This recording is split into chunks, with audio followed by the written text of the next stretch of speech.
Morning Business, le débat. Oui, parce que Bercy présente aujourd'hui son projet de loi Industrie verte en Conseil des ministres. La question pour Nicolas Dauzat, Jean-Marc Daniel, est-ce que le compte y est, Nicolas? J'ai regardé ce qu'il y avait dedans qui pouvait vraiment être considéré comme vert. Il y a beaucoup de choses.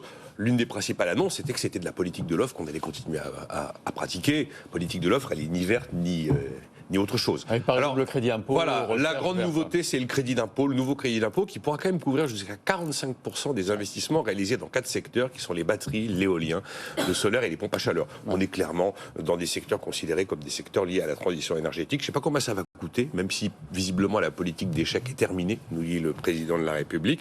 Après, il y a aussi l'histoire des friches clés en main.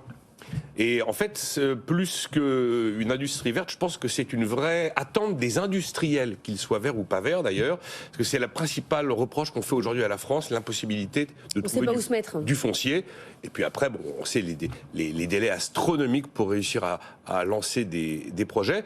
Donc là, l'idée, c'est qu'effectivement, c'est l'État qui va s'occuper de tout et qui va vous apporter la friche totalement dépolluée, prête à recevoir un emplacement pour un site industriel. Ensuite, vous avez le fameux label Industrie verte qui va être mis sur place, destiné à flécher les investissements. On ne sait pas trop à quoi ça va ressembler. On nous dit que ce sera un triple E, excellence environnementale européenne. Alors, est-ce que ce sera au niveau européen? Est-ce que ce sera au niveau français? Il y a quelque chose qui était aussi très attendu par certains, le carbon score. Alors ça, c'est un peu une nouvelle contrainte, on va dire. Au moment où le président de la République nous dit qu'il va faire une pause sur les contraintes réglementaires en termes de transition écologique, c'est plutôt une contrainte nouvelle. La taxe carbone aux frontières a été réaffirmée, mais ça, c'est un projet au niveau européen qui est déjà engagé. Et puis la clause miroir, qui est une mesure qu'on pourra juger protectionniste, mais en tout cas qui consiste à dire que si un producteur hors Europe veut importer des produits qui ne répondent pas à nos normes environnementale, eh bien, le produit sera considéré comme non grata sur le sol européen. Voilà un peu les éléments qu'on peut considérer comme vraiment verts, parce que améliorer les compétences, c'est pas particulièrement vert. Faire de la politique de l'offre, c'est pas particulièrement vert. Se baser sur France Relance, c'est pas sur 100% green. Et considérer que c'est dans les territoires que les choses se jouent, qui sont quand même les 4 piliers de ce texte de loi, on n'est pas dans quelque chose de particulièrement vert. Et puis après, il y a 2 nouveautés aussi, cette fois-ci sur la partie financement. Le fameux plan d'épargne avenir climat, là, qui nous a été un petit peu détaillé pour les moins de 18 ans, c'est une sorte de livret A, excepté que l'argent est bloqué jusqu'à la majorité. Les montants ne seront pas astronomiques, mais bon, il y a le mot climat dedans. Donc, on verra après si cet argent est bien fléché vers des projets compatibles avec les questions environnementales. Et puis aussi, Emmanuel Macron nous a annoncé la naissance d'une sorte de nouveau véhicule d'assurance vie, dédié au capital investissement. Là aussi, quelle sera la partie verte, la partie non verte de ce nouveau produit, car ça ressemble vraiment à un nouveau produit, à côté des fonds en euros que l'on connaît, ou à côté des fonds en unités de compte. Donc vous dire si le compte y est, bon...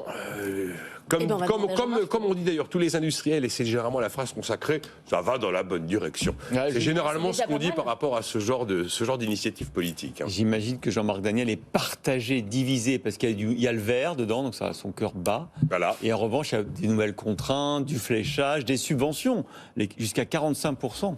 Voilà, c'est pas la peine que je fasse. Pas la peine de parler, vous avez compris. Tout est dit. Non, mais je suis tout à fait d'accord avec ce que vous venez de dire. C'était à la question, est-ce que le compte y est? La réponse est clairement non. Néanmoins, ça ne veut pas dire que tout soit négatif dans ce projet de loi. Ça va dans le bon sens. Non, ça va dans un sens.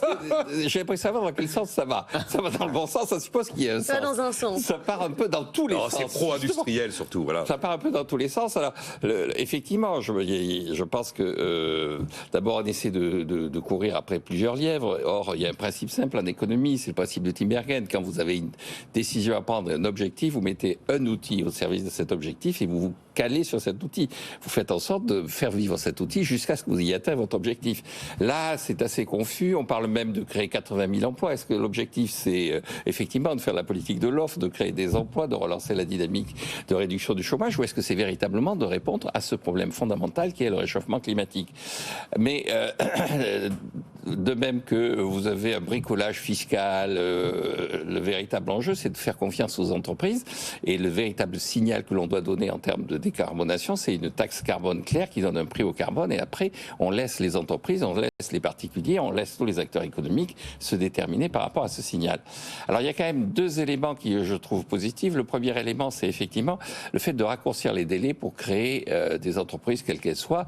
Je rappelle quand même que dans le classement Doing Business de la Banque mondiale, vous savez, qui est est-ce que le climat des affaires est porté par la politique qui est menée, la France est assez mal classé par rapport à ses principaux partenaires.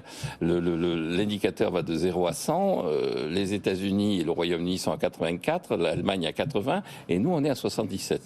Or, quand on regarde dans le détail ce que dit la Banque mondiale, le véritable problème en France, c'est la difficulté qu'on a à créer l'entreprise. Une fois qu'elle est créée, après, ça tourne assez bien, mais tout un tas de procédures, tout un tas d'autorisations que l'on doit obtenir freinent la création d'entreprises. D'où l'idée des friches. Voilà, et donc là, ça va... Du délai de 9 mois maximum. Donc avant d'avoir le feu pour vert. revenir, ça va dans le bon sens. Là, effectivement, ça va dans le bon sens. Et le deuxième enjeu, c'est effectivement de considérer que il faut abaisser des niches fiscales, supprimer des niches fiscales, plus exactement, qui sont favorables aux industries polluantes pour financer le crédit industrie verte.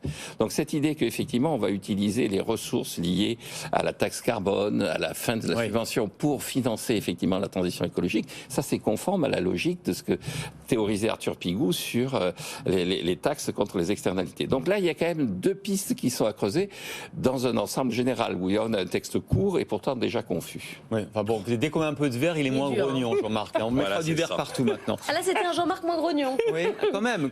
Globalement, une loi du gouvernement, il ne dit pas que c'est pas bien, il dit que ça va bon. Voilà, ça pourrait être en tout cas faire, mais c'est déjà pas mal. Vous allez être content parce qu'on va remplacer votre entrecôte par une bonne poêlée d'insectes avec une entreprise qui est Bicorp, justement, Insect, qui est notre invité. Ah oui, ça c'est une idée originale. Je ne sais pas si ça va dans le bon sens, mais je suis prêt à me faire convaincre. Oui, absolument. Il faut connaître, il faut absolument faire preuve de curiosité.